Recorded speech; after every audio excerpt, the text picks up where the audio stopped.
Hey guys, thanks for coming to Notes with me. This is a rapid review for kinematics, which is how things move. When it comes to motion, we're looking for ways to calculate, predict, and describe three things. And that would be, of course, position, where something is, usually x. Velocity, how fast something's going. And acceleration. Acceleration is how much an object's velocity changes in 1 second.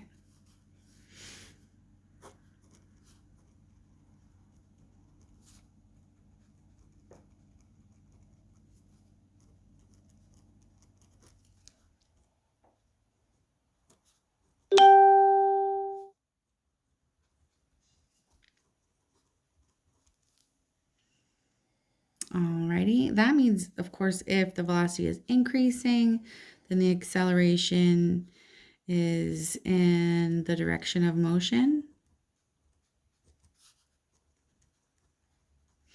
And if the velocity is decreasing, acceleration is in the opposite direction of motion.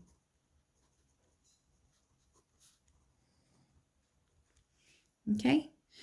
We are also going to talk about another player here. Let's do displacement. Delta x. And displacement will be how far an object ends up away from its starting point, no matter what it does in between.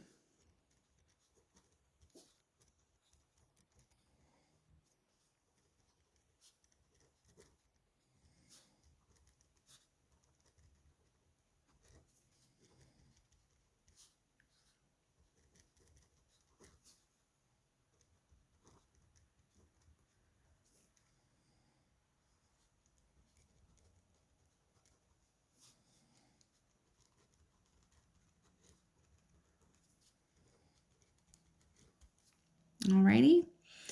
And graphs definitely come into play here. So we're going to talk a bit about graphs as well. There are two main kinds of graphs. We're going to have position and time graphs. In this case, the slope is velocity and position is on the y-axis. In physics, if it says and time, time is on the x-axis and whatever's here is on the y-axis. The other type of graph we'll look at is velocity and time. And in that case, the slope is acceleration. This technique of looking for slope is used throughout the course. Momentum, impulse usually goes more for the area under the curve, but how to use a graph to predict things is like unlocking a whole new code. We've done a lot of this. You guys got really good at this. There are 5 variables in motion we're mostly looking at, right? We've got initial velocity, final velocity, displacement, acceleration, and time.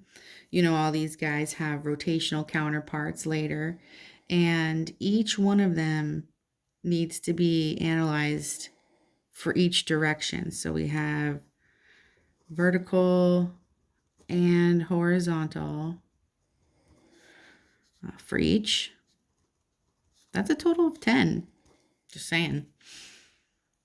And all of them, as long as, let's say, if change in A equals 0, so if it's constant acceleration, then you get some handy-dandy relationships that we derived in class with the area of a trapezoid, I believe.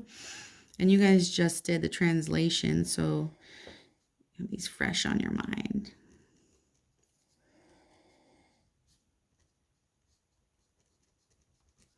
Alrighty, and then I always like to throw in the horizontal velocity just to remind folks that this only works horizontally, not vertically, because you're not even accounting for gravity at all.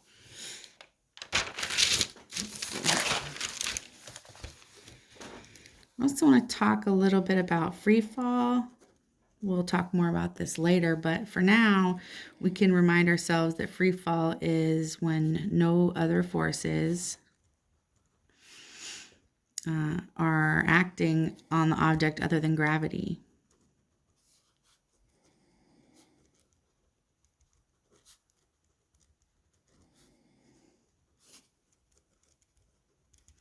Here on Earth, that free fall acceleration, a sub y, sometimes known as g, on Earth is 10 meter per second squared. Okay. Last player is projectile. And a projectile is an object in free fall. It's most of the time they're at angles, like a kicked soccer ball or a ball coming out of a cannon. And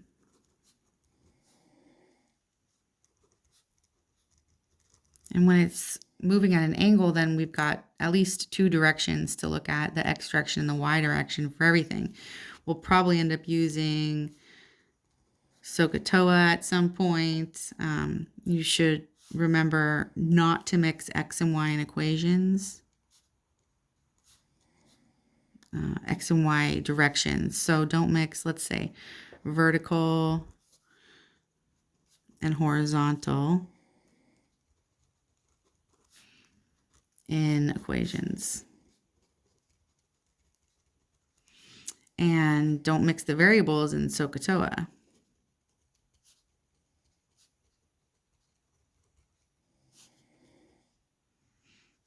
Trig. And what I mean by this is like if a ball is shot out of a cannon or something and they tell you how high. So say you've got a list of dy, they tell you how high something goes and they tell you its initial velocity. So say it goes 300 meters and its initial velocity is about, I don't know, 10 meter per second. And sometimes they'll even say horizontal velocity. And the first things kids do is they'll go, oh, well, this is Vx and this is dy and this is 300 and this is 10 and that. No, do not do that. You can't do that. Not allowed. So when it comes to projectiles and things going off at angles, you would have a Vx and a Vy, and this would be V, right? So you'd have that initial velocity, you'd have a horizontal component and a vertical component because this thing is traveling through time and space in at least these two directions that we're paying attention to. It's also important to note, oh, I already said that part about the Vy. Like sometimes people also go Vy is dx over t because we're like, V is d over t, V is d over t, and they just get stuck. But this would be vertical, so that doesn't work. No, don't do that. This is a yes. All right, let's look a little more at graphs. So when it comes to analyzing motion, there's pretty much two ways to do it. You've got graphs and you've got algebra. If you see a graph, then swim it immediately. Right on the graph itself or on a piece of scratch paper in your mind, whatever it is, swim it. So let's look at a PT graph, and maybe a VT graph. You want to be able to analyze the slope or the area under the curve, but mostly the slope. For example, if we look here at a PT graph, we know the slope is the velocity. Well, is it constant or changing? Well, it's changing. Is it increasing or decreasing? Well, take your pen and slide it along the curve and tell me, is it getting flatter or steeper? And it's getting flatter, so we know that it's slowing down. Okay, here in a VT graph, we know the slope, oh, let's be clear, velocity. Well, we would say the object is slowing down or velocity is decreasing. And in this one, we have VT graph. So the slope is acceleration. Is it constant or changing? Well, it's constant. So we have constant acceleration. Is it increasing or decreasing? Well, I'll say it's decreasing. What? But you just told me it was 0. No, I didn't. I didn't say acceleration was 0. I said the change in acceleration was 0. Really important to make that note. Okay, folks want to say things like, I see a negative acceleration, so it's moving the opposite direction.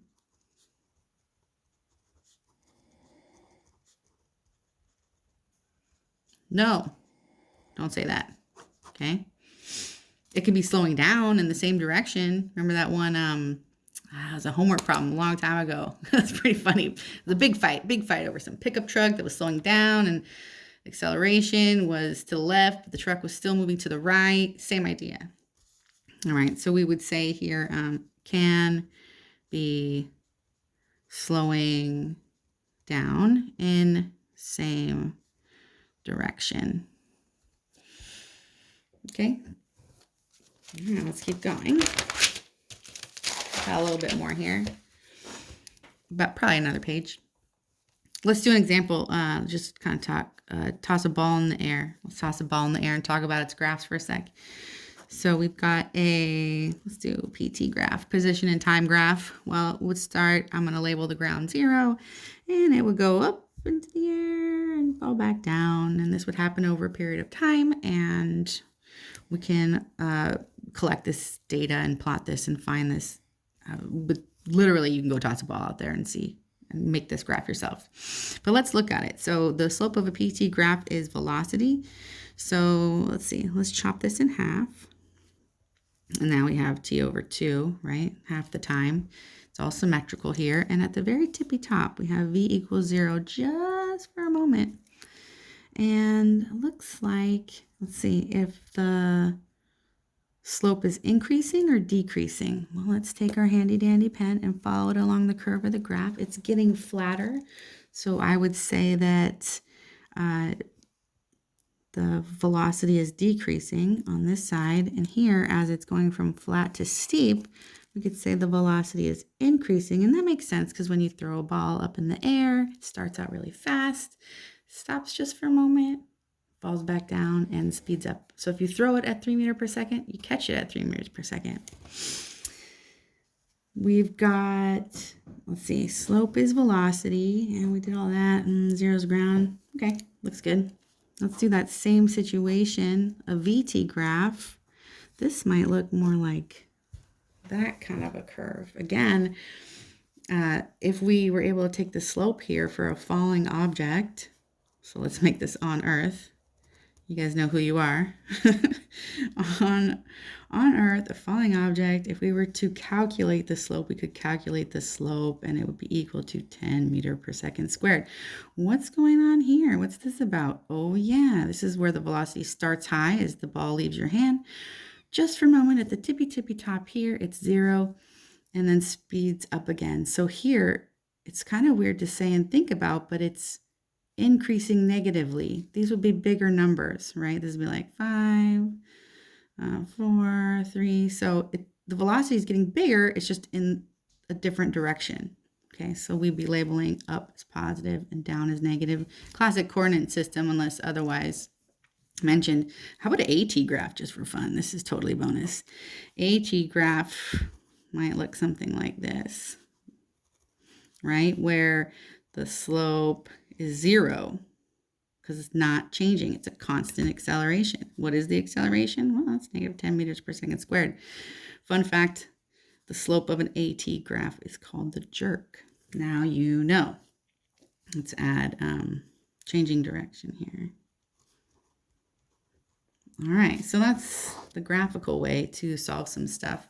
You can also use algebra to solve these motion problems using these handy dandy relationships, also known as the kinematic equations officially. Let's just say that we launch a ball or kick a ball or launch a cannon, whatever it is. Let's do 30 degrees. Let's say ball out of cannon, 30 degrees. They might tell you the initial velocity is 25 meters per second. And they'll give you the angle, and that's kind of it. Usually they only give you a couple things, but you only need a couple things. Depends what they ask, but most of the time, even when you think there's not enough information, there is, and I want you to look at it like a puzzle. And if you don't have to calculate anything, think about what changes as time goes on. All right, so we've got this situation. Let's make a list over here. We've got VO equals 25 meter per second. I know it's a projectile, so immediately I'm looking for my components. And as long as you're always measuring from the horizontal, your X will be 25 cos 30, and your Y is going to be 25 sine 30. And calculating those, you're going to get 21.7 meter per second and 12.5 meter per second, I think. I just did it on my phone calculator. Meanwhile, let's take a look at acceleration because we're analyzing motion and we have three things to look at. The vertical acceleration in free fall will be 10 meter per second squared. What about the horizontal acceleration? That's right, 0. Remember the two balls, one that went horizontally and one that dropped vertically, and they hit at the same time. It also didn't get farther away from the side, like it was equal increments horizontally. So horizontally, it's not accelerating. And they both have the same time. That's very helpful. Of course, starts at 0 if we say that's 0, and gets to a max height, has a max range. We could look at how high. Let's find out how high it's going. I don't know. Just throw this out there.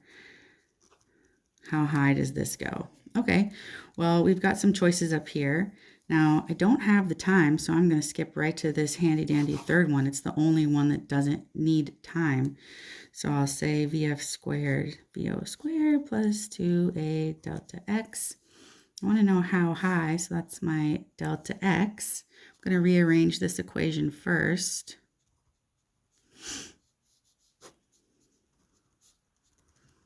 So I'm ready and know what to do there. And this is all in the vertical direction. So I'm gonna stick a bunch of Y's here so I don't forget. And even though this is an X, don't get confused, it's in the vertical direction. So what is our final velocity at the top of its projectile? The very tippy top, that's right, that's 0. And how about its initial vertical velocity that we have up here at, let's see, 12.5 meter per second. And I have this negative here. Does that make sense? Negative? Should, right? Divided by 2 times 10. Okay? So we can find out all kinds of stuff. You can do it the other way. You can use the first equation and solve for t, and then plug it in here as well. And there's lots of little shortcuts when some of the initial conditions are 0. So the more you practice these, the more shortcuts you learn.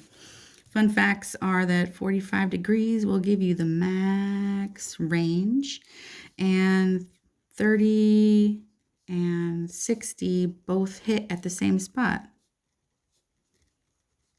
In fact, all complements.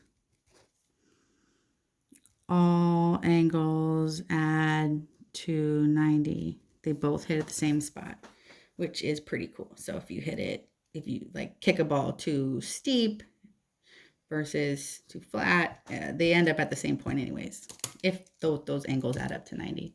Kind of neat. All right, so I hope you're able to do this. And before you go, calculate this up. I just don't have a calculator ready. And just looking again, does this make sense? It'll be negative. Yeah, well, I call that 0. Is that displacement from displacement? I feel like there's something here I'm forgetting. Aha, I found it. Yes, thank you. You guys see it too, or have you seen it the whole time? Well, why didn't you speak up? Just kidding. All right, yeah, we're missing a negative here for our acceleration. My bad. There we go. Now those will go away, and it will be positive, which makes more sense to me, since I claimed 0 crosshairs at the origin. So. All right, I hope that helped with some kinematics. I'm going to do a one for forces coming up next. You guys have a good night or day or whatever whenever you're looking at this. Now don't forget to get some sleep. And I don't know. Miss you guys. See you online. Happy physicsing.